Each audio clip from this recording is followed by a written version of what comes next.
पाकिस्तान के बल्लेबाजों ने मैच हरवाया है। हमने सेल्फिश क्रिकेट खेली है। एक शख्स है जिसका नाम है सोहेल सरदार। मैं कब से इस मौके के इंतजार में था। Running is the mother of every game. जितने भी हार्मोनल इश्यूज होते हैं बॉडी में, वो आपके लाइफस्टाइल डिसऑर्डर्स होते हैं बेसिकली। जरार भी आप टिच बटन के साथ एक साथ कंपेयर नहीं कर सकते।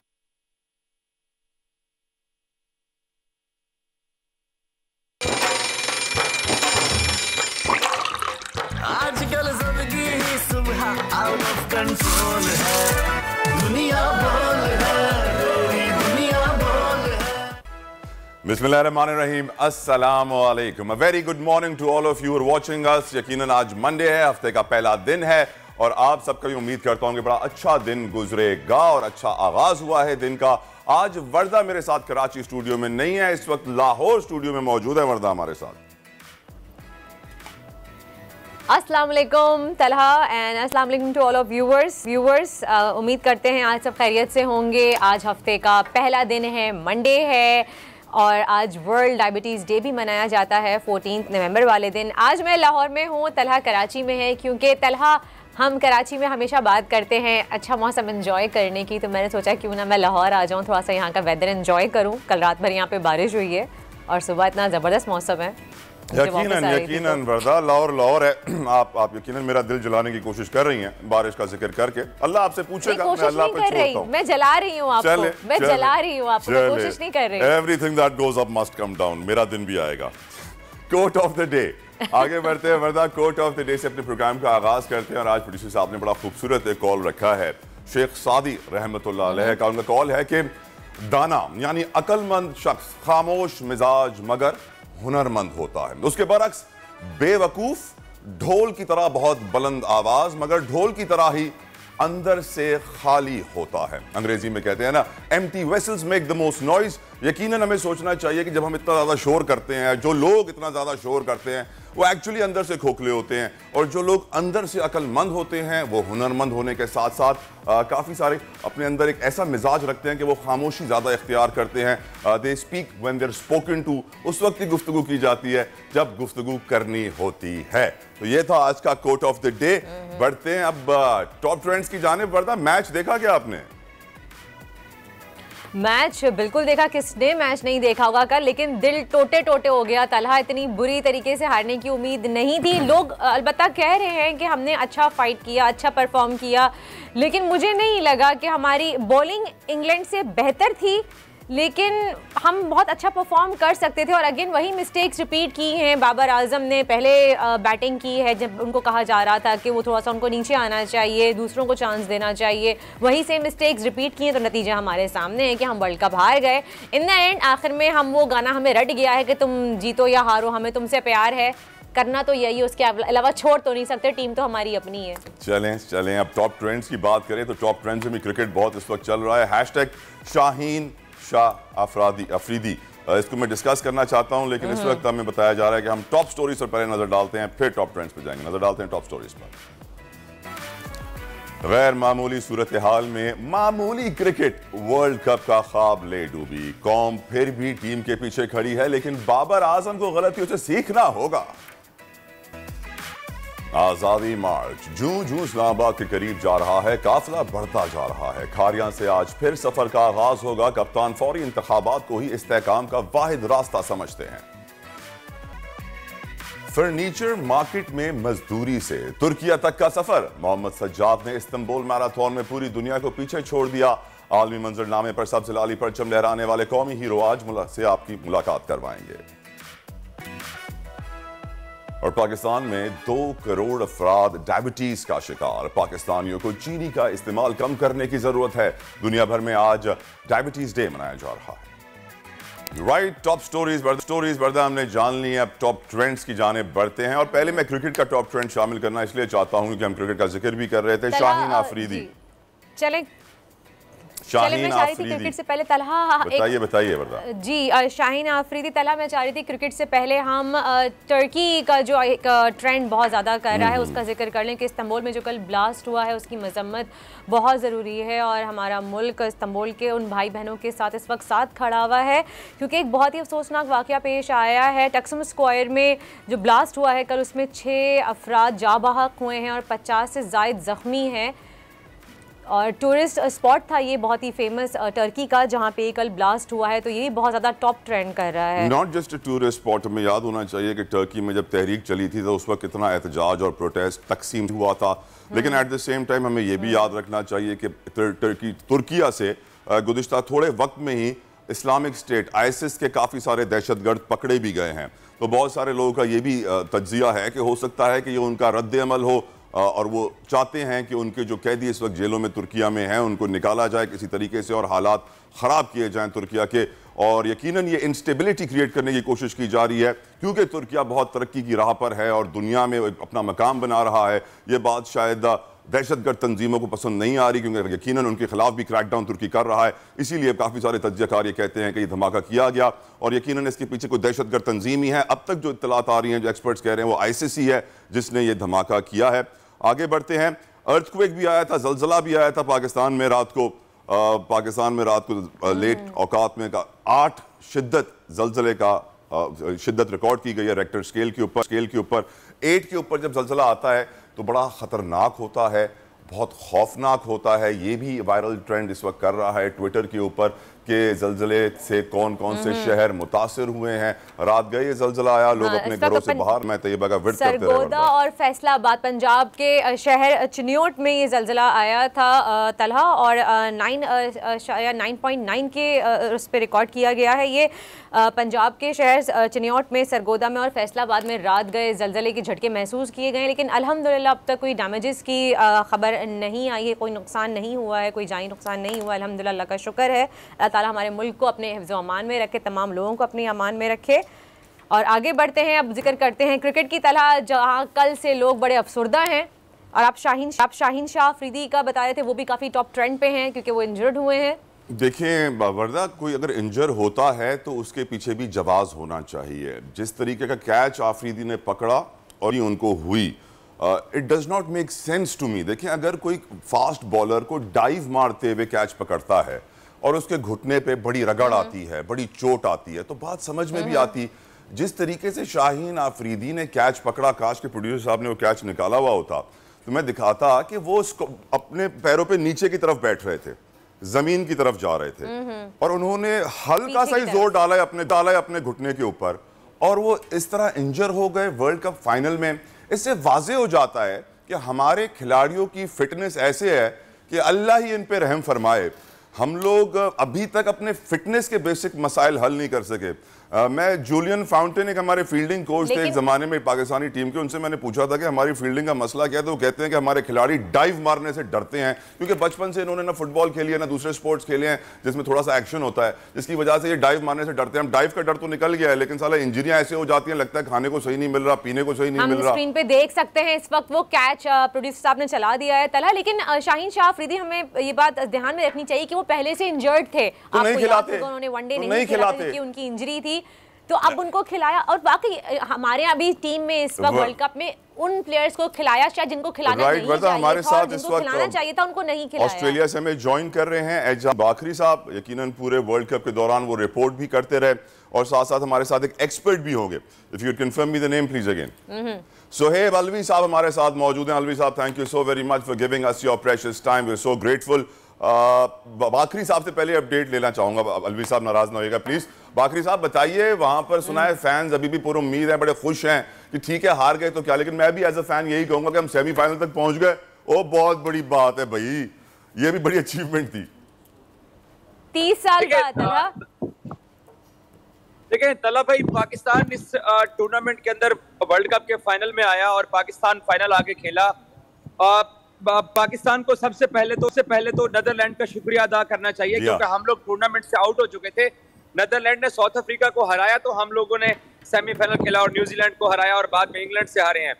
जहां तक शाहीन शाह अफरीदी की आप इंजरी की बात करें तो उनकी नी इंजरी का प्रॉब्लम था, शाहीन ने रिकवर किया। रिकवर करने के बाद वो इस टूर्नामेंट के अंदर खेल रहे थे।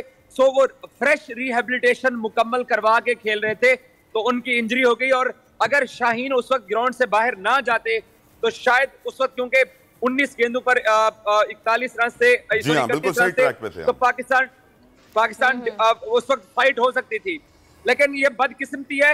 लेकिन बॉलर्स ने पूरी दुनिया के अंदर अप्रिशिएट किया है। मैंने तमाम दुनिया के एक्सपर्ट को सुना। इवन क्रिकेट स्टेडियम से जो फैंस निकल रहे थे, 80,000 के करीब क्राउड था और 70,000 तकरीबन पाकिस्तानी थे। सब लोगों ने तारीफ की है पाकिस्तान की बॉलिंग की, कि पाकिस्तान की बॉलिंग ने एफर्ट किया है। कप्तान बाबर आजम के ऊपर बहुत तनकीद की है। बाकरी साहब, अगर आफरीदी ओवर करा देता तो हम मैच जीत सकते थे। बिल्कुल, अफरीदी होता तो इम्पैक्ट पड़ सकता था। आपको चले गए तो इफ्तिखार ने 10 रन दे दिए, 1 गेंद पे छक्का और 1 गेंद पे चौका। लेकिन बाबर आजम की कप्तानी के ऊपर बहुत सारे सवालात उठे। तारीफ बनती है इस टीम की कि आप वर्ल्ड नंबर 2 हुए हो, इसमें कोई शक नहीं है, तारीफ बनती है। लेकिन वो पुराना अंदाज बैटिंग करने का, हमने इस फाइनल के अंदर कल एमसीजी के अंदर 45 डॉट बॉल खेले हैं और 45 डॉट बॉल खेलने वाली टीम चैंपियन नहीं बन सकती है। वसीम, हमारी बैटिंग लाइन में भी बहुत ज्यादा इश्यूज हैं और ये बात हम शुरू से कर रहे हैं। वनडे के मैच के बाद अब T20 में भी शुरू से हम देख रहे हैं कि बाबर आजम पहले ही बैटिंग करते हैं, जो ओपनर ही आते हैं उनको। वर्दा अलवी साहब को गुफ्तगू में शामिल करना है। वर्दा, विल कम बैक टू बाकरी साहब। सोहेब अलवी साहब से सवाल कर देती हूँ। एग्जैक्टली, सोहेब अलवी साहब, ये बताइएगा आपको क्या लग रहा है कि जिस तरह से दोबारा से वही सारी गलतियां रिपीट की गई हैं, बाबर आजम ने दोबारा से एज ए ओपनिंग बैट्समैन खेला और फिर उनकी परफॉर्मेंस कुछ नहीं रही है। बाबर आजम को नीचे आई खेलना चाहिए था, हारिस को पहले खिला लेते। एक तो ये सवाल करना था आपसे मुझे, और दूसरा ये कि इन्होंने हारिस को खिलाया, खुशदिल शाह को नहीं खिलाया, आसिफ अली को नहीं खिलाया। अगर उनको खिलाते तो शायद परफॉर्मेंस अच्छी ना हो जाती। अंदाजा हो गया था कि इन पिचेस के ऊपर खुशदिल या आसिफ या हैदर नहीं चलेंगे। खुशदिल ने तो खैर मैच ही नहीं खेला, बस एक वार्म अप खेला था, पहली बॉल पे आउट हो गए थे। लेकिन कमिंग बैक टू बाबर, बिल्कुल सही क्रिटिसिज्म है। ये सिर्फ इस वर्ल्ड कप की कहानी नहीं है, ये 1 साल से बात हो रही है कि आप हर चौथे 5वें मैच में अगर 100 बना लेते हैं या जरा सा पावर प्ले अच्छा, आप कहते हैं कि हम ही खेलेंगे। एक्चुअली आपने बिल्कुल, पाकिस्तान के बल्लेबाजों ने ये मैच हरवाया है। पाकिस्तान के बॉलर्स तो हमेशा इस वर्ल्ड कप में बहुत शानदार परफॉर्मेंस कर रहे थे। आप ये बताएं कि कोहली जैसे बल्लेबाज को उन्होंने आखिर तक रोका हुआ था, उसके बाद जिम्बाब्वे बांग्लादेश को 130 के नीचे आउट किया, साउथ अफ्रीका को 108 पे रोका, हॉलैंड को 100 के नीचे आउट किया, और वो क्या करते, 137 का टारगेट उन्होंने आपको आखिरी वक्त तक लड़के दिया। और जैसे बिल्कुल तला आपने सही कहा, अगर शाहीन शाह अफरीदी इंजर्ड नहीं होता तो चले 5-6 रन हम 20वें ओवर तक भी पहुंच सकते थे। एक बल्ला बाज अगर आउट हो जाता तो पाकिस्तान को वन द मैच। सो बात ये है कि बाबर और रिजवान की slow batting in the power play, देखिए उन्होंने पावर प्ले में तकरीबन 50 रन बनाए, 12 रन का ये डिफरेंस हो गया, यही आपका आखिरी ओवर का डिफरेंस होता। तो बेसिकली हमने सेल्फिश क्रिकेट खेली है, हम अपनी जगह नहीं छोड़ना चाहते थे बाबर और रिजवान, और बिल्कुल हारिस का बनता था कि वो शुरू में आके अग्रेसिव खेले। पावर प्ले का मकसद ये होता है, अच्छा जो हमने पावर प्ले में खेलना था वो हमने मिड ओवर्स में खेला, जब 5 फील्डर बाहर हैं तो हम उठा के हाथों में दे रहे थे। उस वक्त भी अगर हम सिंगल डबल के लिए जाते, स्ट्राइक रोटेट करते, 12-15 रन तो और बन जाते ना हमारे, तो हम ना, हमारा डिफेंडेबल टारगेट था।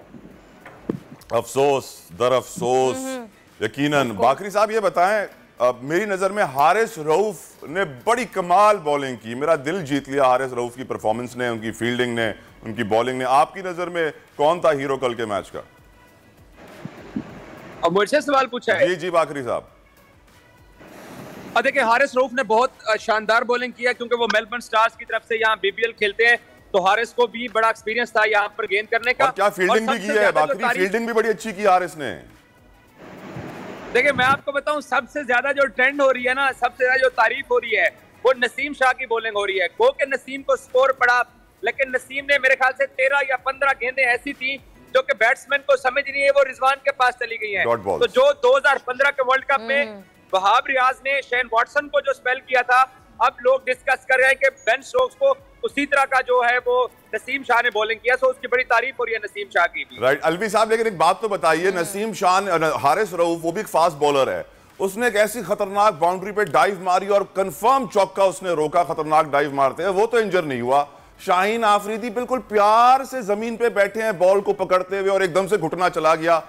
फिटनेस मजाक नहीं है हमारी टीम में। अलवी देखिए, जब आप इंजरी के साथ आते हैं एक कमजोरी तो रहती है, और उसने सारा वेट जो है राइट नी के ऊपर डाल दिया। देखिए ये नी जो है, नी लिगामेंट होता है, बहुत कमजोर चीज होती है, and I think it was an accident waiting to happen. लेकिन रेस्ट करा लेते अलवी साहब। नहीं देखें, वो जो पिछले 3 मैचेस से जो विकेट लेता आ रहा था, जिस फॉर्म में था, जिस रिदम में था, उसका खेलना तो बनता था। उसने पहले 2 ओवर भी बड़े अच्छे किए थे। फॉर्चुनेटली वो एक खेलना बनता था ना, हम तो उसी पे डिपेंड कर रहे थे जी। हम तो शाहीन आफरीदी पे ही डिपेंड कर रहे थे ना, जब भी तो हमने उसको इंजरी होने के बावजूद भी जब वो सही हो गए तो उनको खिलाया। और आप देखें ना, जब वो जरा सा इंजर्ड हुए और वो बाहर गए ग्राउंड से, उसके बाद हम मैच हार गए। अगर वो बॉलिंग करते रहते तो शायद हम मैच जीत जाते, तो खिलाना भी तो जरूरी था। मैं आपको एक बात बताऊं, मैच क्लोज बहुत हो जाता है, हमारी प्रोबेबिलिटी बढ़ जाती है, लेकिन देखें वो फिर उसी रफ्तार से एक्सेलरेट भी करते। उनका क्योंकि टारगेट छोटा था तो उन्होंने आपकी डॉट बॉल्स भी खेल ली, सिंगल डबल भी ले लिए, लेकिन जब उनको जरूरत पड़ी उन्होंने मारा। 4 गेंदों में 4 चौके पड़े थे इफ्तिखार को या दूसरे बॉलर को मिला के। सो देखिए, मैं आपसे यही कहूंगा, शाहीन शाह अफरीदी की इंजरी वाज अनफॉर्चुनेट, लेकिन जब आपकी नी की इंजरी होती है तो जरा सा भी उस पे वेट पड़ता है, क्रैक होता है। It was an accident, no one could have predicted. Right, thank you so very much. Thank you so very much. Shoaib Alvi साहब हमारे साथ, एजाज वसीम बाकरी हमारे साथ ऑस्ट्रेलिया से मौजूद थे। खेल खिलाड़ी क्रिकेट की बात हो रही है, अल्लाह करे कि हम अपनी गलतियों से सीखें और अपनी फिटनेस को इंप्रूव करें। फिटनेस की बात करें तो यकीनन रनिंग, भागना बहुत खतरनाक स्पोर्ट है। इससे जो बॉडी फिट हो जाती है किसी से नहीं होती। और पाकिस्तान में 2 बड़े नाम, इनफैक्ट एक बहुत बड़ा नाम है, इसका नाम है बॉर्न टू रन पाकिस्तान, जिसके लीडर हैं सोहेल सरदार साहब, जो हर संडे को कराची में फेज 8 में को 20 किलोमीटर की रन लगवाते हैं लोगों से। कभी 50, कभी 100, कभी 200 लोग भी जमा होते हैं सुबह सवेरे 5 बजे। और मैं भी उनके पास गया था। इस दफा उन्होंने एक तकरीब का भी एहतमाम किया, मैंने एक रिपोर्ट तैयार किया, आपको दिखाते हैं।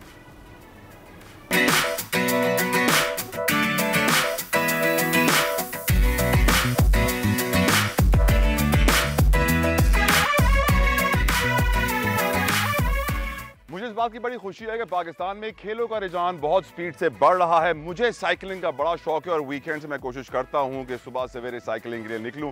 और जब भी मैं निकलता हूं तो देखता हूं कि बहुत सारे लोग अब रनिंग करना शुरू हो गए। और जब मैंने थोड़ा सा इन्वेस्टिगेट किया, प्रोब किया कि क्या चक्कर है, तो मुझे मालूम पड़ा कि एक शख्स है जिसका नाम है सोहेल सरदार, जिसने एक ऑर्गेनाइजेशन शुरू की, एक रनिंग कैंप शुरू किया जिसका नाम था बॉर्न टू रन पाकिस्तान। और आज माशाल्लाह से बॉर्न टू रन पाकिस्तान एक बहुत बड़ी ऑर्गेनाइजेशन बन चुकी है, जहाँ पे देखते हैं 50, 60, 70, 80, 100 के करीब लोग भाग रहे हैं। उनके ट्रेंड एथलीट्स जो हैं वो मैराथन्स में हिस्सा ले रहे हैं। तो चलिए मेरे साथ, आज आपको मैं मिलवाऊंगा सोहेल सरदार।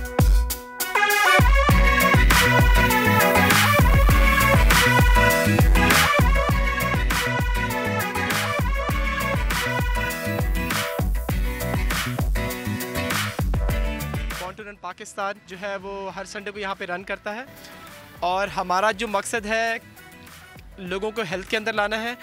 और this is the largest running group in Pakistan. और दूसरा, हमने सपोर्ट करना है किसी भी स्पोर्ट्स, कोई भी स्पोर्ट, हमें इससे कोई कंसर्न नहीं है। बॉर्न टू रन पाकिस्तान न सिर्फ खिलाड़ियों में भागने या रनिंग का रुझान बढ़ा रहा है, बल्कि दूसरे स्पोर्ट्स को भी प्रमोट कर रहा है। आज भी इन्होंने पाकिस्तान के वो फाइटर्स जिन्होंने इंटरनेशनल फ्रंट पे पाकिस्तान का नाम रोशन किया, उनके लिए तकरीब का एहतमाम किया। अब्दुल्ला चांडियो को कैश प्राइज से नवाजा और ईमान खान को दीगर प्राइजेस भी दिए गए। Last few weeks back Abdullah Chandio ने फाइट जीती और इंडियन बॉक्सर को नॉकआउट किया सेकंड राउंड में। So I think so it's a proud moment for everyone and proud moment for the Pakistan. It was great. It's a great experience always to represent your country. Winning or losing isn't a big thing. You know, it's really good to see people promoting sports. Born to run Pakistan की तरह दूसरी तंजीमें भी तमाम तर sports vicinity को support करना शुरू कर दें, एथलीट्स का सहारा बन जाएं, तो शायद पाकिस्तान को कॉर्पोरेट सपोर्ट की जरूरत नहीं पड़ेगी।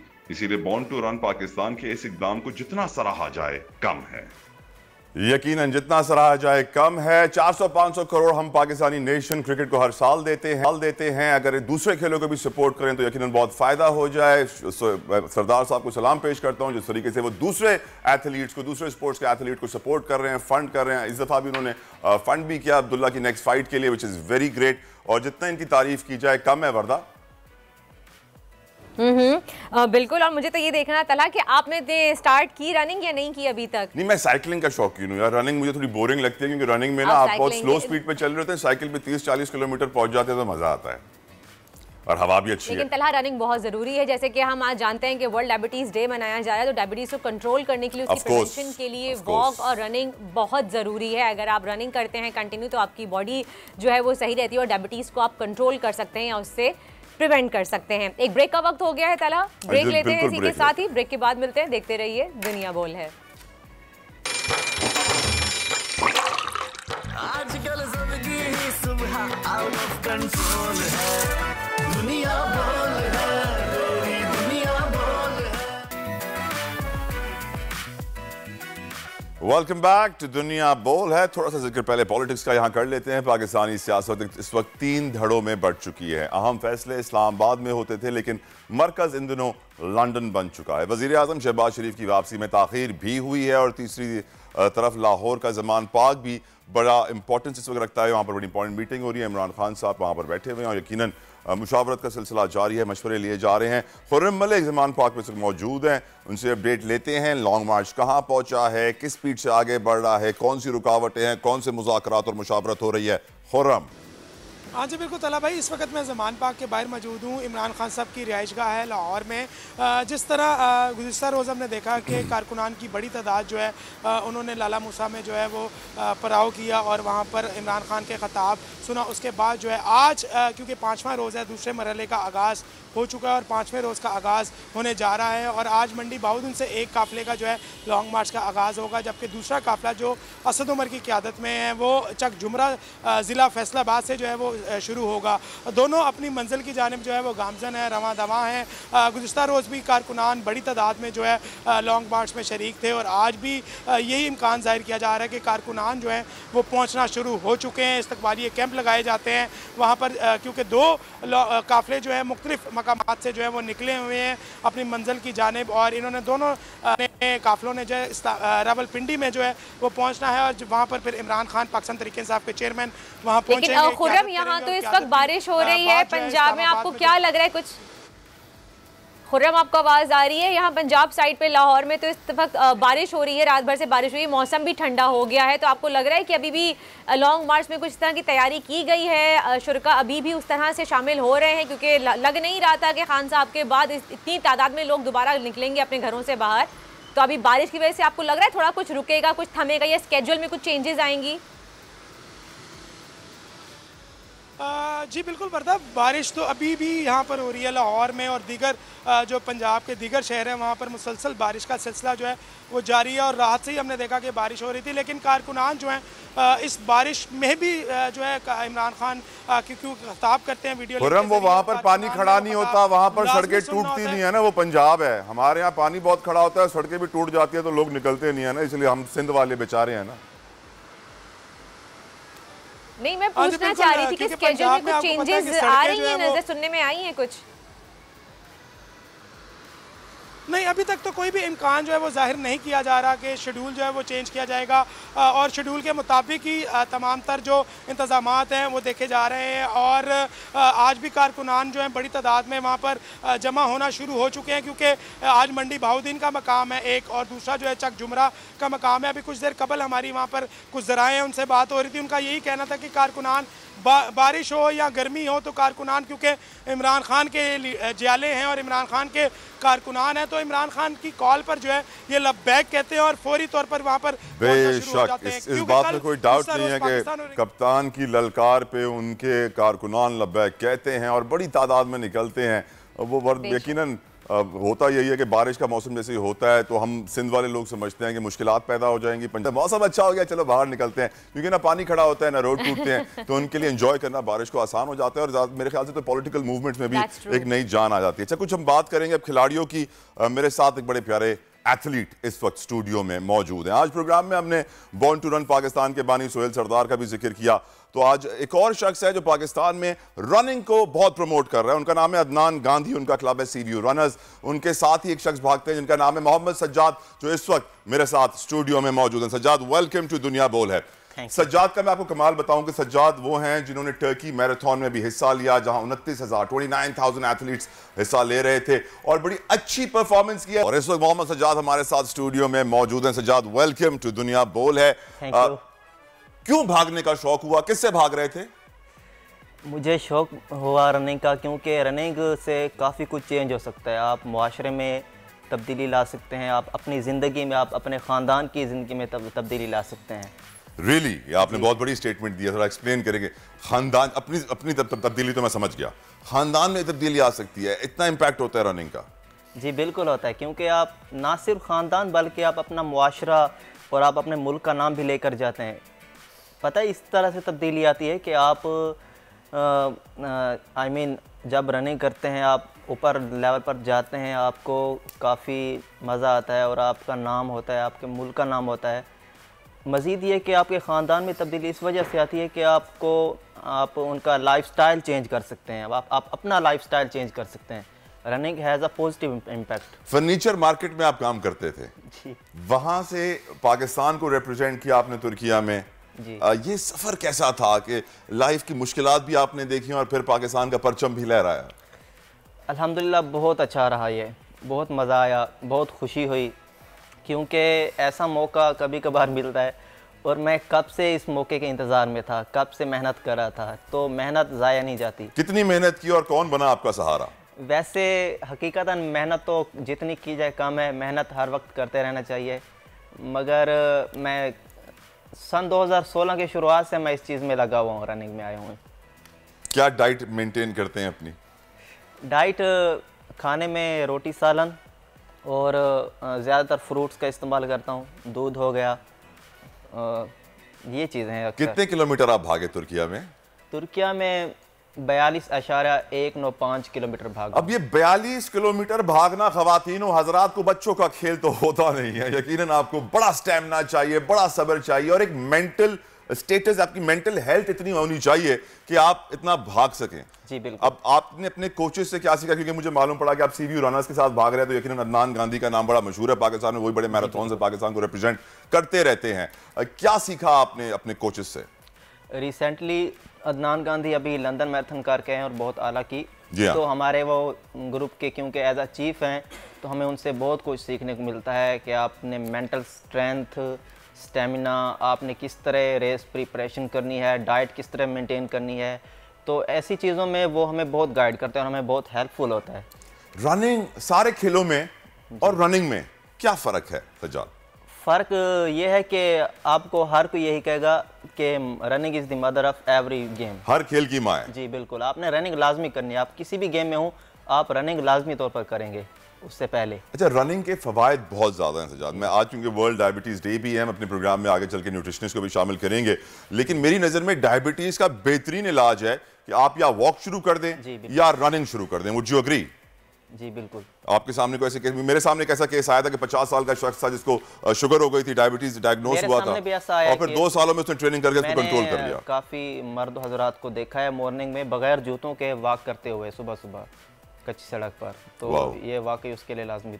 और यकीनन हेल्थ, एक अच्छी जिंदगी के लिए आपको अपनी हेल्थ के ऊपर, अपनी रूटीन के ऊपर, अपनी एक्सरसाइज के ऊपर बड़ा ध्यान देना होता है। लोग जिंदगी में देखा यही जाता है कि वो पैसे के पीछे भागते रहते हैं और अपनी सेहत गवा देते हैं। जान है तो जहान है, अगर हेल्दी लाइफ नहीं है तो फिर उस लाइफ का फायदा कुछ नहीं है। ये बताइए, अब रनर्स को सपोर्ट किस तरह किया जा रहा है? क्योंकि आप टर्की गए, मैं हमेशा अपने एथलीट से सवाल पूछता हूँ सज्जाद कि क्या स्पोर्ट्स बोर्ड ने आपको सपोर्ट किया, क्या एसोसिएशन ने आपको सपोर्ट किया, या फिर अपनी मतलब आपके तहत आपने मुखैर हजरात का ग्रुप तैयार किया जिसने आपकी हेल्प की? बिल्कुल, आपने सही सवाल पूछा कि आप किसी भी स्पोर्ट के बगैर मुश्किल है कि आप इतना कर सकें, तो ये सफ़र बहुत मुश्किल था, मगर इसको आसान बनाया मेरे स्पॉन्सर ने, प्लाटिनम फिटनेस है। प्लाटिनम फिटनेस जो कि एक जिम है 2 तलवार पर, आप जानते होंगे, बहुत ही आला, आउटस्टैंडिंग। तो उन्होंने मुझे सपोर्ट किया और ये सारे अखराजात उन्होंने उठाए, क्योंकि मैं तो बिल्कुल भी नहीं ऐसा बर्दाश्त कर सकता, एक टिकट भी नहीं ले सकता मैं। और स्पोर्ट्स बोर्ड ने, एसोसिएशन ने कुछ भी नहीं? वो नहीं, उन्होंने नहीं, राब्ता भी नहीं किया? नहीं, राब्ता तो नहीं किया उन्होंने। माशाल्लाह माशाल्लाह, पाकिस्तान स्पोर्ट्स बोर्ड को सलाम, एसोसिएशंस को भी सलाम जो काम करते हैं। Sajjad, thank you so very much, आपने अपना कीमती वक्त हमें दिया। हम प्लैटिनम फिटनेस का भी शुक्र अदा करेंगे, और यकीनन बहुत प्यारा जिम है जिसकी वजह से जिन्होंने आपको स्पॉन्सर किया और आप टर्की गए और पाकिस्तान को रिप्रेजेंट किया। आई होप कि ऐसे मुखिर हजरात, क्योंकि जाहिर सी बात है इस वक्त गवर्नमेंट से तो उम्मीद लगाना फजूल है, लोगों को खुद अपने एथलीट्स को सपोर्ट करना होगा और इनको इंटरनेशनली भेजना होगा, क्योंकि सारा पैसा क्रिकेट खा जाता है, दूसरे एथलीट्स रुल जाते हैं। आगे बढ़ते हैं, शामिल करेंगे सेगमेंट बोल का पाकिस्तान। यकीनन पाकिस्तान की कई ऐसी वादियां हैं, कई ऐसी जगहें हैं जो इंतहाई खूबसूरत हैं। वादी कुमरात वैली सयाहों की जन्नत है। ये वो वादी है जहां जो जाता है वहीं का हो जाता है। यहां पर जाने के लिए सयाह थल बाजार से जीप में सफर करके वहां पहुंचते हैं। अगर कुमराट वैली की बात करें तो एक ऐसी वादी जिसके अतराफ के हुस्न को जो भी एक बार देख ले वो बार बार वहां जाने की तमन्ना करता है। इस वैली तक पहुंचने में आपको ऊंचे ऊंचे पहाड़ और दरख्तों के मंजर देखने को मिलते हैं। वर्दा, आपके मुंह में अब कुछ पानी आया? मेरे मुंह में पानी नहीं, मेरी नज़रों में पानी आ रहा। मेरे जहन में चल रहा है कि इस वक्त काश मैं यहाँ से थोड़ा सा आगे कुमराट वैली की तरफ चली जाऊँ, एक टूर पे ही निकल जाऊँ। लेकिन कुमराट वैली के तलहा आपको ये बात याद रखनी पड़ेगी कि अगर आप ऑफ रोड ड्राइव बर्दाश्त कर सकते हैं तो ही आप कुमराट वैली जा सकते हैं। कुमराट वैली अराउंड 20 किलोमीटर जो है वो एक रकबे पे है, और वहाँ पे काला चश्मा और वहाँ की वाटरफॉल्स कुमराट वैली की बहुत ज़्यादा फेमस है। और कैंपिंग करनी पड़ती है, वहाँ पे टेंट्स वगैरह भी अवेलेबल होते हैं, तो उसका रात में बड़ा मजा आता है। और आजकल तो ग्लैम्पिंग का जमाना है। ग्लैम्पिंग, कैंपिंग को जब ग्लैमर से मिला दिया जाए तो ग्लैम्पिंग बन जाती है। यानी ऐसे टेंट्स मिलते हैं कि लगता है कि आप किसी 5 स्टार होटल में रह रहे हैं और मालूम ही नहीं पड़ता कि जंगल में है। कमरा हो तो टेंट के अंदर पलंग भी होता है, side tables, dressing table, washroom, सब कुछ तैयार किया हुआ होता है। यकीनन खूबसूरत नज़ारे हैं, फैसिलिटीज बहुत ज्यादा हो गई हैं अब तो। यकीनन सयाहों के लिए बड़े इंतजाम किए जा रहे हैं और मेरी अब ख्वाहिश है कि अब जाएं। लेकिन अब सर्दियों का मौसम है ना वर्दा, मुझे लग रहा है यहाँ बर्फबारी हो जाएगी, रास्ते वास्ते बंद हो जाएंगे, बड़ी मुश्किलात होंगी जाने में। अभी आपको पता है इस वक्त कुमराट का टेम्परेचर क्या है? 2 डिग्रीज। बस सुन के ही ठंड लग रही है मुझे तो वर्दा इस वक्त, जो है ना मजा आ जाए चलें तो वहाँ पे।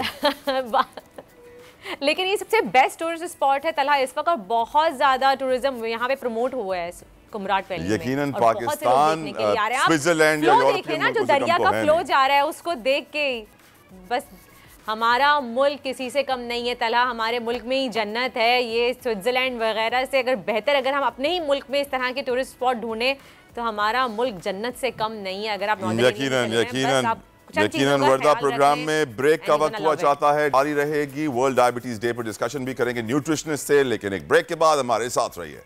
Thank you Sajjad for coming. आजकल जिंदगी ही सुबह आउट ऑफ कंट्रोल है, दुनिया बोल है, दुनिया बोल है। वेलकम बैक टू दुनिया बोल है। Today is world diabetes day. यकीनन शुगर बड़ा मसला है इस दुनिया का। मैं आपको बताऊं, शुगर में जो एडिक्शन है उसका अंदाज़ा आप लगा नहीं सकते। अंदाज़ा लगाने के लिए आपको समझाने के लिए बताता हूं कि शुगर को कहा जाता है पुअर मैन्स कोकेन, यानी गरीब आदमी की कोकेन। कोकेन बड़ा महंगा नशा होता है, बहुत पैसों 15-20 हज़ार रुपये ग्राम आता है, और शुगर बड़ी सस्ती होती है। एक शख्स को बहुत ज़्यादा कोकेन दी गई, एक शख्स को बहुत ज़्यादा शुगर दी गई। दोनों के दिमागों का जब MRI टेस्ट किया गया तो मालूम पड़ा कि रिजल्ट इज द सेम, जिसके बाद से कहा गया sugar is poor man's cocaine. Sugar की जो एडिक्शन है वो इतनी खतरनाक है जिसका आप अंदाजा नहीं लगा सकते कि आज आपके बच्चे, मेरे बच्चे जो सुबह को नाश्ते में कॉर्नफ्लेक्स खाते हैं उसका 70% हिस्सा शुगर होता है।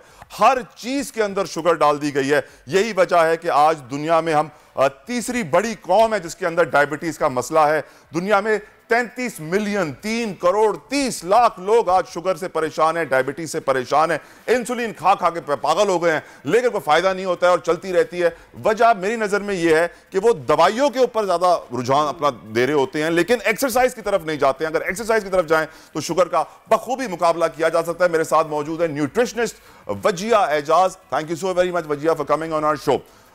शुगर की एडिक्शन को देखते हुए हमें वाज़ेह है कि शुगर कितनी खतरनाक है, लेकिन फिर भी लोग डायबिटीज का शिकार होने के बावजूद इस लत से जान नहीं छुड़ा पा रहे। असल में हमारे पास पीछे सब्स्टिट्यूट मौजूद है ना, यहाँ आपको शुगर हुई वहाँ अपने मेडिकेशन पे चले गए, और फिर हमारे पास हर चीज़ का अब तो मेडिकेशन इतनी ज़्यादा है कि बस 1 गोली 2 गोली बढ़ाते जाओ और शुगर खाते जाओ।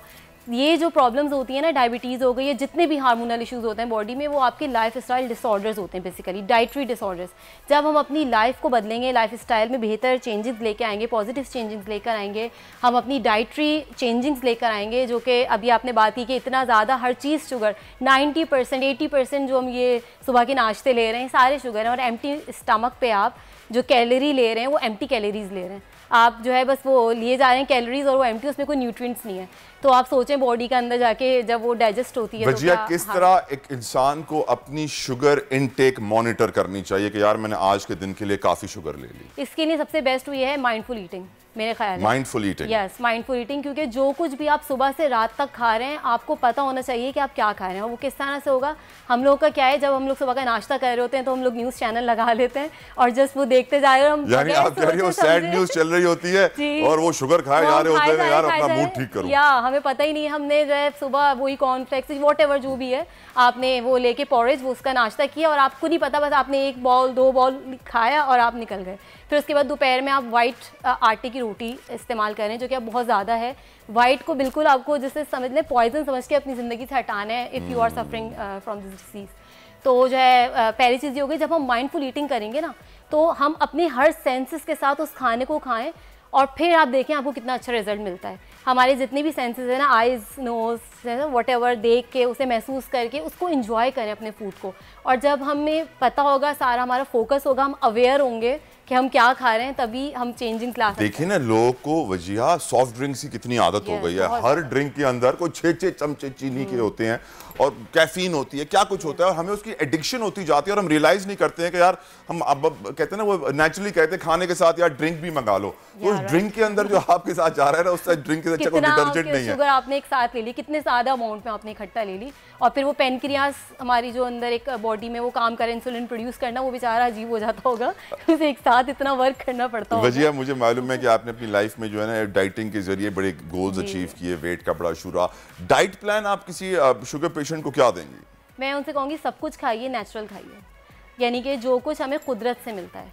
ठीक है, इस चीज़ को समझने की ज़रूरत है कि स्ट्रेट फ्रॉम प्लांट जो कुछ हमें मिल रहा है वो हमारे लिए अच्छा है। हम लोग क्या कर रहे होते हैं, अगर किसी को पता चल गया उसे डायबिटीज़ है, हम कहते हैं नहीं अब हम आम नहीं खा सकते या अब हम फ्रूट्स नहीं खा सकते। आम में क्योंकि गर्मियों में ये ज़्यादा चीज़ देखने में आ रही होती है कि अब हम ऑरेंजेस नहीं ले सकते, यानी कि जो भी फ्रूट्स हैं जिनमें मिठास है हम उसे लेना छोड़ देते हैं और फिर हम लोग किन चीज़ों पर चले जाते हैं जो कि हमें सो कॉल्डली कहा जाता है, sugar free drinks, sugar free biscuits. जितनी भी आपके पास ये चीज़ें मौजूद हैं शुगर फ्री, वो सारी प्रोसेस्ड हैं। ठीक है, वो सारी आपकी बनी हुई हैं, प्रोसेस्ड हैं, वो सारी इंडस्ट्रीज़ में बनी हुई हैं। तो वो जो इनटू प्लांट के अंदर जो चीज़ें बनती हैं ना, इनसाइड प्लांट, वही जिसमें इंडस्ट्रियल एरिया की बात कर रही हूँ, उसे छोड़ के जो आपको प्लांट से मिलती है उस पर चली जाएँ, जो हमारे कुदरत ने हमें दी है। यकीनन। और आप हर चीज़ खा सकते हैं मगर एतदाल में खाएं। हर फ्रूट, हर वेजिटेबल, कोई चीज़ मना नहीं है। जैसे हमारे यहाँ जनरली हम सबसे पहले इसे छोड़ देते हैं, शुगर फ्री पे तो हम चले जाते हैं, मगर नेचुरल। लास्ट 2 मिनट से मैम मुझे ये बताइए कि काइंड्स ऑफ शुगर लोग जो हैं ऑफ कोर्स अगर वो अपनी हेल्दी लाइफस्टाइल रखना चाहते हैं तो वो फ्रूट्स के शुगर पे आ जाएं और ये प्रोसेस शुगर को छोड़ दें। उसके अलावा गुड़ है, उसके अलावा एक स्टीविया के नाम से भी मिल रहे होते हैं, स्टीविया भी मौजूद है, तो प्लांट मौजूद है, आप वो भी ले सकते हैं। और अगर आप चाहें, मगर मैं बेस्ट गुड़ को ही कहूँगी क्योंकि मैं नेचुरल सोर्सेज पे ज़्यादा जाती हूँ इंस्टेंट के जो बनाई हुई हैं। तो बेस्ट ये है कि आप कम अमाउंट में ले लें और जो है आराम से अपने इंटेक करें शुगर। यकीनन वजिया एजाज ने बड़ा हमें अच्छा मशवरा दिया है। बड़े एक्सपर्ट न्यूट्रिशनिस्ट हैं, जिम में ट्रेनिंग भी कराती हैं। मैं इनके मशवरे को सेकंड करूंगा कि मॉनिटर कीजिए कि आप अपने जिस्म के अंदर क्या लेके जा रहे हैं। क्योंकि होता यही है कि आप खा लेते हैं, एहसास नहीं होता क्या खा रहे हैं और इसका इम्पैक्ट मेरी बॉडी पर क्या होगा, क्या मेरी बॉडी बर्दाश्त कर सकती है या नहीं कर सकती। शुगर कम से कम कीजिए। अगर आपको शुगर चाहिए, मैं खुद शुगर के एडिक्शन का शिकार हूं और मैं कहता हूं अगर आपको शुगर चाहिए फ्रूट्स की तरफ बढ़ जाइए, हेल्दी शुगर्स लीजिए, जैगरी ले लें, गुड़ इस्तेमाल कर लें, गुड़ इस्तेमाल कर लें, स्टीविया का पौधे की बात की, पौधा भी मिलता है, वो पौधा इस्तेमाल कर लें। बहुत सारे सोल्यूशंस हैं डायबिटीज से लड़ने के, हमें लड़ना होगा और हम अवेयरनेस क्रिएट करते रहेंगे। वजिया एजाज को लास्ट मैसेज, बस लास्ट मैसेज में कहूंगी सेडेंटरी लाइफस्टाइल भी खत्म कीजिए, हरकत में बरकत है।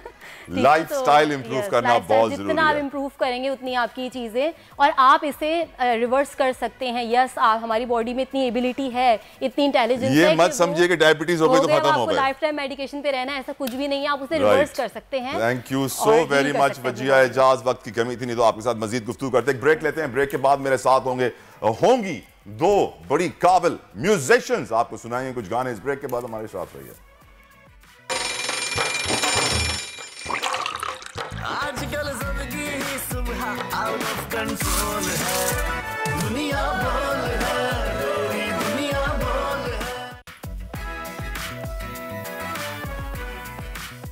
वेलकम बैक टू दुनिया बोल है। जैसा कि आपने मास्टर फ्रेम में देख लिया है, दो बड़े खूबसूरत सिंगर्स मेरे साथ उस वक्त मौजूद हैं। कुछ म्यूजिक की बात होगी, कुछ आर्टिस्ट की बात होगी, कुछ आर्ट की बात होगी। Let me introduce them to you. हमारे साथ मौजूद हैं द फ्यूजन गर्ल्स, इनका बैंड है, इनकी दो हमारे साथ आर्टिस्ट मौजूद है। सबीन नवाब हमारे साथ सिंगर हैं, सारा वक्कार उनकी लीड गिटारिस्ट हैं, स्टूडियो में हमारे साथ मौजूद हैं। अम्मी को हमने नहीं बिठाया, अम्मी दूर बैठी हुई हैं, अम्मी कह रही है मैं नहीं आ रही स्क्रीन पे। लेकिन यकीनन एक बड़ी अच्छी चीज़ ये मुझे लगती है कि जब नौजवान नस्ल आगे बढ़ती है, अपने टैलेंट का इजहार करती है और दुनिया के सामने रखती है, और हम उनको प्लेटफॉर्म प्रोवाइड करते हैं कि please come on our show and show us your talent. Welcome Sabeen and Sara, बहुत बहुत शुक्रिया आप आई। पहला सवाल जो हम सबसे पूछते हैं, अपने सफर के बारे में बताइए, क्योंकि लोग कहते हैं कि यार हदीका कियानी के बाद कोई और आर्टिस्ट आई नहीं है, वो नादिया हसन जैसी कोई और सिंगर पैदा नहीं हुई है। यकीनन ये बहुत बड़े बड़े नाम हैं, लेकिन पाकिस्तान में फीमेल्स की जब भी बात होती है तो हमारे पास आबदा परवीन भी हैं, हमारे पास सनम मारवी भी हैं, बहुत बड़े बड़े टैलेंट्स के नाम हैं। लेकिन यूथ में हम ये नहीं देखते कि मजीद टैलेंट सामने आ रहा हो। लेकिन यूथ इस वक्त मेरे सामने बैठा हुआ है, फ्यूजन गर्ल्स इनका बैंड है, 5 ये हैं बैंड के अंदर, लेकिन हमारे प्रोड्यूसर साहब ने 2 को इन्वाइट किया है, अगली बार 5 होंगी। कैसा रहा ये सफर? Alright, so basically I started my A levels in Napa together. We both have studied from Napa, and जिनको नहीं पता, it's National Academy of Performing Arts. Amazing place. So वहाँ पे मैंने 4 साल म्यूज़िक सीखा और मेरा मेन इंस्ट्रूमेंट वहाँ पे गिटार था। और right after I completed my 4-year program from there, I started another degree from Indus Valley School of Art and Architecture. Wow. I'm doing filmmaking over there. So I just started over there. And उसके अलावा मैं teach करती रही। मुझे अब teach करते हुए मेरे ख्याल से 6-7 years हो गए। और earlier I was teaching the pre schoolers earlier, but now मेरे ख्याल से 3 या 4 साल से आई एम टीचिंग म्यूजिक।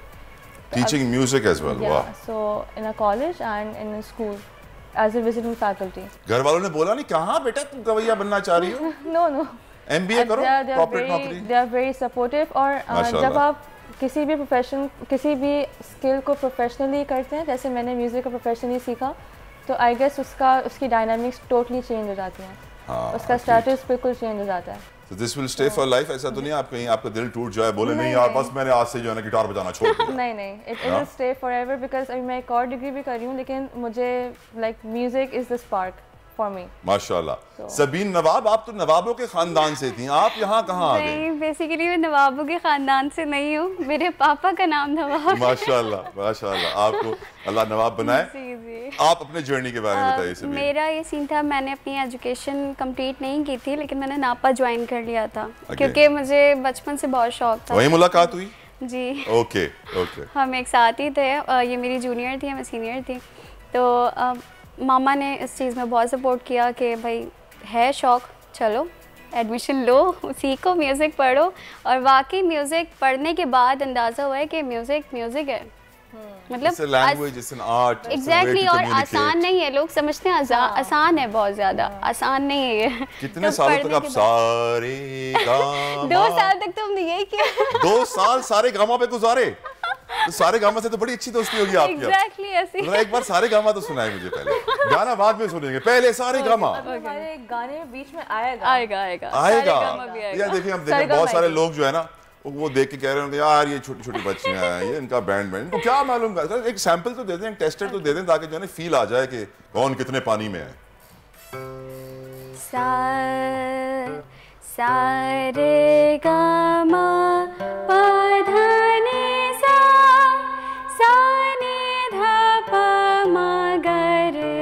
पड़ता।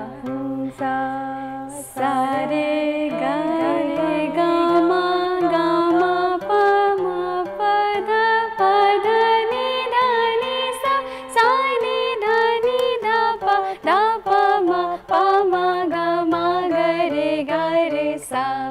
वाह, वेरी नाइस, वेरी नाइस। लड़की को तो लंबे लंबे नाखून रखने का शौक होता है, फिर आप कैसे रखेंगी अगर गिटार बजा रही हैं? ओके, सो ये सवाल मुझसे लिटरली हर कोई करता है। ठीक है, मैंने भी कर लिया।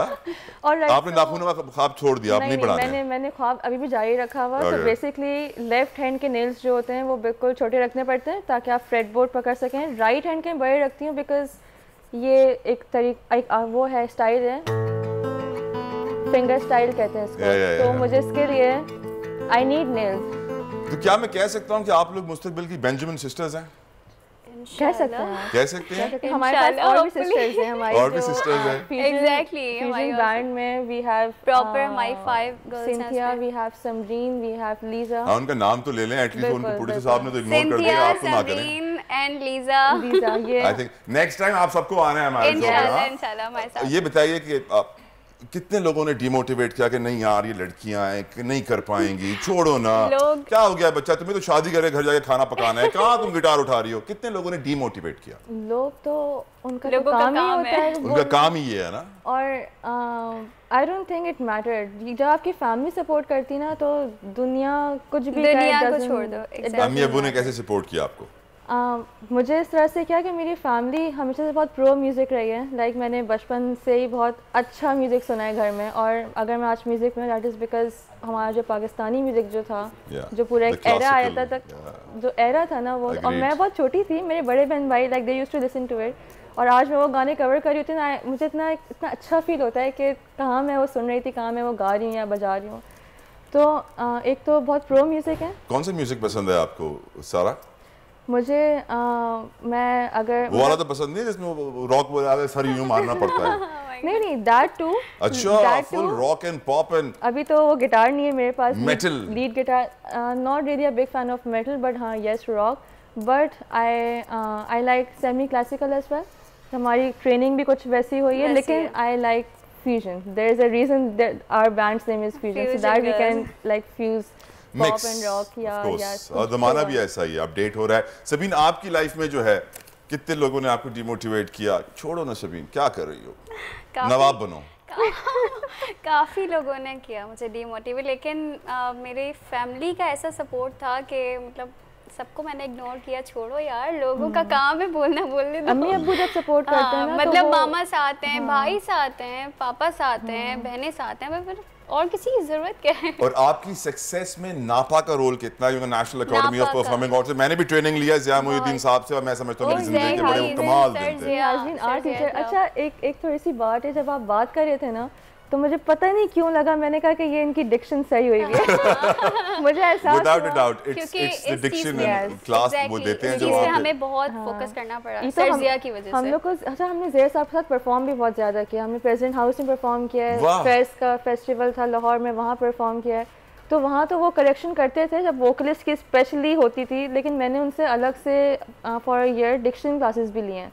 वाओ। तो मतलब वो मसला और खत्म वाला जो पूरा एक सिलसिला है। Without a doubt, vocals और डिक्शंस के ऊपर ज़िया मुहिउद्दीन साहब is a legend in Pakistan, और मैं उनको आज भी सलाम पेश करता हूँ।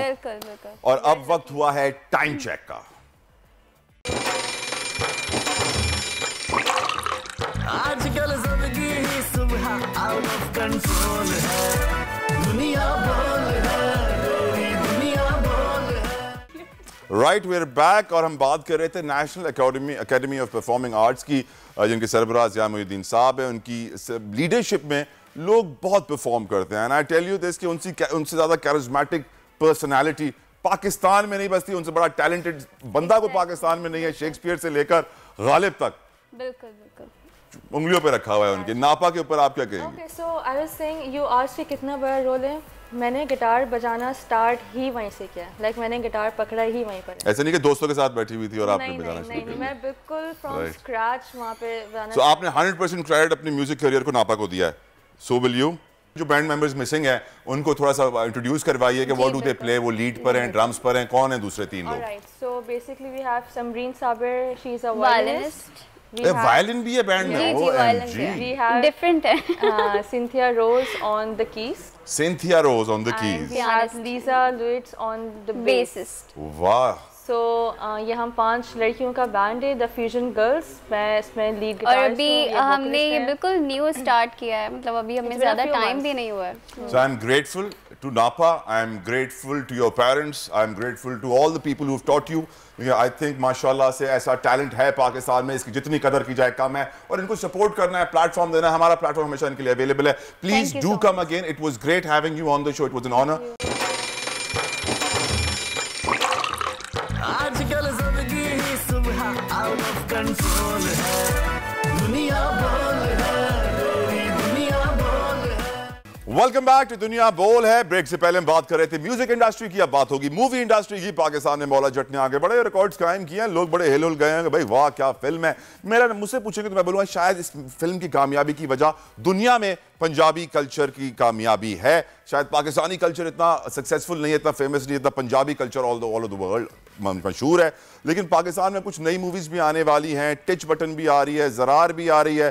जिस गुफ्तगू करेंगे कामरान जावेद हमारे साथ मौजूद है, मूवी क्रिटिक। कामरान, मेरी नज़र में I would like to know कि आप अग्री करते हैं मौला जट की जो कामयाबी है इसकी बड़ी वजह Punjabi culture all over the world है, क्योंकि Punjabi culture is more famous than the Pakistani culture. Agree करेंगे आप? अग्री करता हूँ, एंड इसकी बात को थोड़ा सा एक एडिशन भी इस पर करता हूँ कि देखिए मौला जट पंजाबी के अलावा कोई और लैंग्वेज में बन ही नहीं सकती। अगर आप इसको उर्दू में बनाएंगे तो इसका फ्लेवर नहीं आएगा। Agreed. प्लस एक चीज़ जो लास्ट टाइम मैं आपके शो पे आया था, हमने डिस्कस करी, हाई कॉन्सेप्ट फिल्म है, तो इसका नैरेटिव स्ट्रक्चर पाकिस्तानी सिनेमा के नैरेटिव स्ट्रक्चर से काफ़ी डिफरेंट है। इट्स मोर और लेस, आप डायरेक्ट पाकिस्तानी सिनेमा से कंपेयर नहीं कर सकते। कुछ लोग इसको डायरेक्ट इंडिया से भी कंपेयर नहीं कर सकते, बॉलीवुड से नहीं करते, कहते हैं कि हॉलीवुड से सिमिलर मूवी है ना। जो देश जिन लोगों ने देखी होगी वो अग्री भी करते हैं, but this is a complete movie. So once you have a complete movie, people will respond to it whether it's Punjabi or not, so that's a different thing. ये बताइए कि जो अब नई मूवीज आ रही हैं, जिसका जिक्र हो रहा था, टिच बटन जिसको टच कह दिया गया, तो टिच बटन और ज़रार जी, व्हाट आर यू एक्सपेक्टिंग? आपको लगता है कि कुछ लेवल होगा इनका? हाँ, आई मीन देखिए हर फिल्म का एक थ्रेशोल्ड होता है, जॉनर होता है। तो मौला जट का अलग था, अगर आप मौला जट से डायरेक्ट कंपेयर करेंगे तो वो तो कोई कंपटीशन ही नहीं होता। आपको हर फिल्म को जो व्हाट इट इज़ उसके सामने एवेल्यूएट करना चाहिए। ज़रार भी आप टिच बटन के साथ एक साथ कंपेयर नहीं कर सकते। Zarrar is a spy thriller, और ज़रार को तो मैं थोड़ा सा ज़्यादा करीबी तौर पे जानता हूँ क्योंकि शान के साथ मैंने काफ़ी फिल्म का बिहाइंड द सीन भी देखा हुआ है, 7 फिल्म के मैं रहा भी हूँ। तो 2018 से ज़रार से जो जिस तरीके से बन रही है, इट्स एक पूरा इसका क्रिएशन का प्रोसेस है। वो क्रिएशन का प्रोसेस को ना पाकिस्तानी फिल्म बनाता है ना बॉलीवुड की फिल्म बनाता है, इसके साथ भी कोई ऐसी ही कहानी है। But this is by far the most different spy thriller जो आप पाकिस्तान में देखेंगे। सामने टिच बटन है, वो ज़्यादा कंपेरेबल फिल्म है। जो इससे पहले हुमायूं सईद की आती थी, पंजाब नहीं जाऊँगी, लंदन नहीं जाऊँगा, ये उस आवाम को केटर करती है। तो आपके पास 2 बहुत ही डाइवर्सली डिफरेंट फिल्म्स हैं जो एक साथ आ रही हैं, तो इनका बॉक्स ऑफिस भी अलग होगा, इनकी टारगेट ऑडियंस भी अलग होगी और इनका रिएक्शन भी अलग हो। अच्छा, हमारे साथ हमारी को एंकर वर्दा भी इस वक्त लाहौर स्टूडियो में, जो आपसे कुछ पूछना चाहती हैं। जी वर्दा। जी तलहा, पहले थैंक यू सो मच। मैं ये पूछना चाह रही थी कि एक तो ज़रार 2018 से मूवी बन रही है, ये अब 2022 चल रहा है, अब जाके रिलीज़ हो रही है, और बाकी जो मूवीज़ हैं डेफिनेटली उसकी सिनेमाटोग्राफी और उनका जो स्टाइल है, काफ़ी एडवांसमेंट आ गई टेक्नोलॉजी में, तो क्या वो उस तरह से कम्पीट कर सकेगी? अच्छा, बेसिकली टेक्नोलॉजी का कोई फ़र्क नहीं है, टेकिंग भी वैसी है। ज़रार की टेकिंग थोड़ी सी आपको अलग दिखेगी क्योंकि ज़रार का जो डीपी है वो टिमोथी वुड है, वो शान की लास्ट फिल्म अर्थ का भी डीपी था। मगर दिस फिल्म लुक्स मोर और लेस लाइक अ Hollywood production, Hollywood spy thriller जैसी होती है ना। आपको वो कैमरा मूव्स मिलेंगे, वो टेक्निकलिटी मिलेगी इसके अंदर। पाकिस्तान के लेवल्स के ऊपर it's sort of punching a little above its weights. सबसे बड़ा इशू जो इस फिल्म के साथ इवेंचुअली आएगा वो होगा कि कितनी हॉलीवुड लाइक फिल्म पाकिस्तानी अवाम को टच करती है कि नहीं करती। तो ये इशू, ये एक चीज़ होगी that remains to be seen, but it's visually and narratively very different than Tich Button. Tich आपको अच्छी लग रही है या ज़रार? अगर लेट्स से कि मेरे पास पैसे हैं कि मैं एक ही मूवी देख सकता हूँ, तो मैं टिच देखूँ या ज़रार? ओह, वेरी वेरी टफ क्वेश्चन। ये आपके प्रेफरेंस के ऊपर। इसका जवाब मैं दूं तलहा, ये आपके ऊपर डिपेंड करता है कि आपको एक्शन मूवी पसंद है या फिर आपको कॉमेडी मूवी पसंद है, क्योंकि दोनों अगर दोनों पसंद है तो बिल्कुल डिफरेंट है। अगर दोनों पसंद है फिर एक बार आपको जो है वो ज़रार देखनी पड़ेगी, टिच बटन देखनी पड़ेगी। क्यों, मैं सही कह रही हूँ या नहीं? बिल्कुल सही कह रही हैं, बल्कि आप एक काम करिएगा, क्योंकि आपके पास नवंबर 25 से लेकर दिसंबर 16 तक का फ्री रन है, क्योंकि आपके पास ये बात मुझे हजम नहीं हुई, फिर से कहिएगा। फ्री रन क्या मतलब? Free run in the sense कि आपके पास सिनेमा में और कोई बड़ा टाइटल आ नहीं रहा। अच्छा, मैं समझा फ्री में फिल्में दिखा रहे हैं, मैं झटका लग गया। ओह अच्छा, चलिए, नहीं मैं आपको फिल्म के अंदर ले जाता हूँ, मेरी तरफ से ट्रीट है, एक आप देख ले, एक मेरी तरफ से। चले, याद रखिएगा ख्वातीन और हजरात, हमारे साथ कामरान जावेद मौजूद है, जिन्होंने वादा कर दिया है कि वो मुझे फ्री में अपने साथ फिल्म दिखाने के लिए लेकर जाएंगे। अगर नहीं लेकर गए तो फिर देखिएगा मैं क्या करता हूँ। बिल्कुल, वरना आपको नहीं लेकर जा रहे, मुझे सिर्फ। नहीं, मैं खुद चली जाऊंगी, मुझे ज़रार मूवी देखनी है, because I really want to see. वो थोड़ी डिफरेंट लग रही है, थोड़ा सा एक्शन मूवी है, शान की तरफ से बाद मूवी रिलीज हो रही है और हॉलीवुड स्टाइल लग रहा है जैसे मैं देख रही हूँ, तो मैं जरूर देखने जाऊँ। डू यू थिंक कामरान के मौला जट के बेंचमार्क के बाद इन दोनों मूवीज के प्रोड्यूसर्स और डायरेक्टर्स पे कुछ ना कुछ प्रेशर होगा? अच्छा, ये दोनों फिल्म्स मौला जट के साथ साथ टिच बटन को आई थिंक 3 साल हो गए, ये भी आने वाली थी प्री कोविड, ज़रार भी आने वाली थी, ये सब बन गई थी, रुक गई कोविड की वजह से, वही जो मौला के साथ, मौला जट के साथ सेम था। तो उस टाइम के ऊपर किसी पे कोई प्रेशर नहीं था। ठीक है, अब है तो अब अच्छा, ये एक्सपेक्ट करना कि ये दोनों फिल्में मौला जट के कंपैरेटिव बिजनेस करेंगी, ये तो एक बड़ा। चले ये देखते हैं कि ये मूवीज जिस तरह का बिजनेस करेंगे, ये मेरे ख्याल से हम बोल प्रेडिक्शन में जान लेते हैं कि उनसा हम करिए तो उनसा से कार्ड निकलवा लेते हैं कि कौन सी मूवी कितना बिजनेस करेगी। तो उनसा शाह हमारे साथ मौजूद है हमारे सेगमेंट बोल प्रेडिक्शन में। अस्सलाम वालेकुम उनसा, एंड वेलकम टू दुनिया बोल है। वालेकुम अस्सलाम, good morning, thank you so much Warda और तलहा। उनसे अभी हमारी एक बहस चल रही थी यहाँ पे कि एक ज़रार मूवी रिलीज हो रही है शान की और एक टिच बटन रिलीज हो रही है, तो आपको क्या लग रहा है दोनों मूवीज में से कौन ज़्यादा अच्छा बिजनेस करेगा? मैं देख लेती हूँ कार्ड्स, ज़रार के लिए भी एक निकाल लेती हूँ और टिच बटन के लिए भी एक कार्ड निकाल लेती हूँ।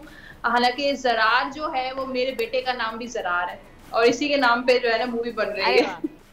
अच्छा, देखिए कार्ड है, नाइट ऑफ कप्स का कार्ड है, तो ये फेम का कार्ड भी होता है। ये मुझे अच्छा बिजनेस करती हुई नजर आ रही है, लोग अट्रैक्ट होते हुए नजर आ रहे हैं इस मूवी से, इसका नाम के हवाले से स्टोरी भी अच्छी नजर आ रही है। जैसे नाइट ऑफ कप्स का कार्ड है तो फेम का कार्ड भी होता है, काफी लोग जो है वो एक फेम नजर आ रहा है इस मिलते हुए। लेकिन यहाँ पर मुझे पेज ऑफ सोर्ड्स का कार्ड है टिच बटन के लिए, तो शायद उतनी सक्सेस मुझे नजर नहीं आ रही इस टिच बटन में, लोग मुझे इतना ज्यादा अट्रैक्ट होते हुए नजर नहीं आ रहे। स्टार्ट में कुछ शुरू में जो है वो बिजनेस अच्छा होगा, लेकिन आगे जाके ये मूवी जो है वो इतना कोई, यानी कि according to your card Zarrar movie ज्यादा अच्छा बिजनेस करेगी कंपेयर करें अगर टिच बटन के मुकाबले में। तो चलें जी, अच्छी बात है। अच्छा उनसे आप थोड़ा सा वापस आ जाते हैं हमारे मुल्क के हाल, क्योंकि हमारी सियासत जो है इस पर कंफ्यूजन का शिकार है। फैसले तो वैसे इस्लामाबाद से होने चाहिए लेकिन लंदन से फैसले किए जा रहे हैं। अच्छा, ये जो चांद ग्रहण आया था, उनसा माहिरीन का कहना है कि इस चांद ग्रहण से बहुत ज़्यादा फ़र्क पड़ने वाला है पाकिस्तान तहरीक इंसाफ सितारों पे और हुकूमत सितारों पे भी। और दूसरी बात, माहिरीन का ये भी कहना है कि आने वाले जो नवंबर के अगले 10 दिन हैं ये बहुत इंपॉर्टेंस रखते हैं, कुछ होने वाला है। तो आपके कार्ड्स क्या कह रहे हैं, क्या होता हुआ दिख रहा है, क्या होता हुआ नज़र आ रहा है आपको? देखिए वर्दा, मैं बिल्कुल ऐसा तो नहीं बता सकती कि क्या होने वाला है स्पेसिफिकली, लेकिन जो कार्ड्स आ रहे हैं वो मैं आपको रीड करके बता देती हूँ। यहाँ पर जो पीटीआई और इमरान खान साहब के लिए 10 स्टार का कार्ड है, ये लोग बहुत कॉन्फिडेंट है, बहुत होपफुल हैं, इनको बहुत ज़्यादा फेथ है कि अवाम पे भी फेथ है, अपने आप पे भी फेथ है, और उसके बाद जो है वो कुदरत पे भी इनको फेथ है कि आगे जो है वो कुछ बहुत अच्छा चेंज आने वाला है। ये लोग बहुत होपफुल नजर आ रहे हैं। तो उसके अलावा यहाँ पर जो गवर्नमेंट के लिए कार्ड है, 4 ऑफ सोर्ड्स का कार्ड है, या नून लीग के लिए भी कार्ड ये कह सकते हैं, तो ये लोग जो है काफी परेशान नजर आ रहे हैं। हमेशा से अंडर प्रेशर का कार्ड आता है, आज भी कार्ड जो है वो कोई इतना अच्छा कार्ड नहीं आया, ये कार्ड नेगेटिव है। शहबाज शरीफ की वापसी भी डिले हो गई है, तो कुछ ना कुछ मीटिंग्स तो चल रही हैं। जी बिल्कुल, प्लानिंग्स नजर आ रही हैं लोगों के साथ, लेकिन वो जो प्लानिंग है वो कामयाब होती भी नजर नहीं आ रही। कोई जो भी वो आगे प्लान या कोई स्ट्रेटेजी लेकिन वो सक्सेसफुल नहीं होगी। उसके साथ अगर ओवरऑल मैं देखूं पॉलिटिकली 4 ऑफ वॉन्ड्स का कार्ड है, तो ठीक है कुछ अरसे तक मुझे लगता है 2 माह जो है वो पुरअमन गुजरेंगे पॉलिटिकली। हाँ, ये जरूर है कि इस तरह के लॉन्ग मार्च हो गए, जलसे हो गए, इस तरह की एक्टिविटीज रहेंगी, और लेकिन उसके अलावा मुझे कोई ऐसा नुकसान आवाम को पहुंचता हुआ नजर नहीं आ रहा, खुदा ना खास्ता, लेकिन इनकी पॉलिटिकल एक्टिविटीज जो है वो चलती रहेंगी। जहां चले अल्हम्दुलिल्लाह, अच्छी बात है, अल्लाह का शुक्र है कि आवाम के लिए थोड़ा सा जो है वो रिलीफ आ रहा है। कुछ और कहना चाहेंगी उनसे? फिर मैं हफ्तावार सितारों पे जाना चाहूंगी कि हमारे व्यूवर्स बहुत वेट कर रहे हैं कि वीकली हॉर्स को हमें पता नहीं चल रहा। देखिए, जहां तक इलेक्शन की बात है, मुझे किंग ऑफ सोर्ड्स की आज जो एनर्जी नजर आ रही है, तो बहुत जल्द जो है वो इस पे सोच विचार चल रही है मुख्तलिफ पार्टीज की, और हो सकता है हुकूमत भी इस बात पे जो है वो सोच विचार करती हुई नजर आ रही है। तो बहुत जल्द जो है ये चेंज आ सकता है कि ये न्यूज जो है वो मिल सकती है, इलेक्शन अनाउंस हो सकते हैं। हो सकते हैं। चलें, थैंक यू सो मच उनसे, बहुत बहुत शुक्रिया। आज मैं फिर चाह रही थी कि वीकली हॉरोस्कोप जानूं आपसे, लेकिन हमारे पास वक्त की कमी है, तो फिर दोबारा इंशाअल्लाह आपको कनेक्ट करेंगे और हम जानेंगे। तो इस पर चलते हैं तलहा की जानिब। जी Talha, over to you. Right Warda, मुझे मैसेज आया है, हमारी एक बड़ी अच्छी दोस्त है सादिया, उन्होंने मुझे सोशल मीडिया पर मैसेज किया है कि खवातीन का जो रिश्ता है टिच बटन के साथ, वो मर्दों का नहीं है, इसलिए मर्दों को पता नहीं होता है, खवातीन को बड़ा मालूम होता है कि यहाँ टिच बटन, वहाँ टिच बटन। मुझे अभी मालूम पड़ा कामरान भाई, आपको मालूम है टिच बटन का रिश्ता खवातीन के साथ? वो कपड़े बनवाती है ना दर्जियों के पास जाके, यार यहाँ पर भी टिच, वहां पर भी टिच। बहुत बहुत बहुत गहरा रिश्ता है, बहुत गहरा रिश्ता है। वर्दा ने कंफर्म कर दिया हमें लाहौर से बैठे हुए। तो मेरे ख्याल से टिच बटन ज्यादा बिजनेस करेगी ज़रार से। It remains to be seen, it remains to be seen. यकीनन। और मैं और कामरान जाएंगे साथ मूवी देखने के लिए। टिच दिखा रहे हैं, ज़रार दिखा रहे हैं? मैं आप जो बोले। तो आप पहले कौन सी देखेंगे? एक काम करते हैं, हम दोनों एक साथ देख लेते हैं। आ जाए। टिच या ज़रार और टिच दोनों बैक टू बैक, एक साथ। वर्दा आप बैठे लाहौर में, एंजॉय करें। मैं जा रहा हूँ दोनों मूवीज देखने, एंजॉय करने। वापस आ रही हूँ। मैं मुझे मालूम पड़े कि जरा टिच बटन का रिश्ता क्या है आखिर, ये टिच और टच में फर्क क्या होता है ना। हमारे प्रोड्यूसर साहब की रिपोर्ट ने टिच और टच की कंफ्यूजन क्रिएट कर दी है। वर्दा, आई एम सॉरी। हाँ, नहीं, एक्चुअली टिच बटन है तला, और आप दोनों अकेले के लिए प्लान बना रहे हैं मूवी का। मैं कल वापस आ रही हूँ भाई, मैं भी साथ चलूंगी। अकेले मूवी देखने जा रहे हैं। 1-2 हफ्ता गुजार के आए वर्दा, मैं संभाल लूंगा। नहीं, काफी आप संभाल लेंगे, मुझे पता है, अच्छी बात है, लेकिन मुझे वापस भी आना है। चले इंशाल्लाह। आई होप जो व्यूअर्स देख रहे हैं उनको हमारा शो पसंद आया होगा। अपना फीडबैक सोशल मीडिया पर जरूर दीजिएगा। सोशल मीडिया पर लाइक, सब्सक्राइब करना मत भूलिएगा। अपना कमेंट भी जरूर दीजिएगा। Kamran, thank you so very much for coming on our show. It's always a pleasure to discuss movies with you, क्योंकि बहुत कम ऐसे क्रिटिक जो सच और हक का साथ देते हैं और कोई पर्ची नहीं लेकर आते हैं। Thank you so very much. उम्मीद करता हूं हमारा शो आपको पसंद आएगा। अपना बहुत ख्याल रखिएगा। Until tomorrow. वर्दा कह रही वापस आ जाएंगी, देखते हैं आती हैं कि नहीं आती हैं। अल्लाह हाफिज।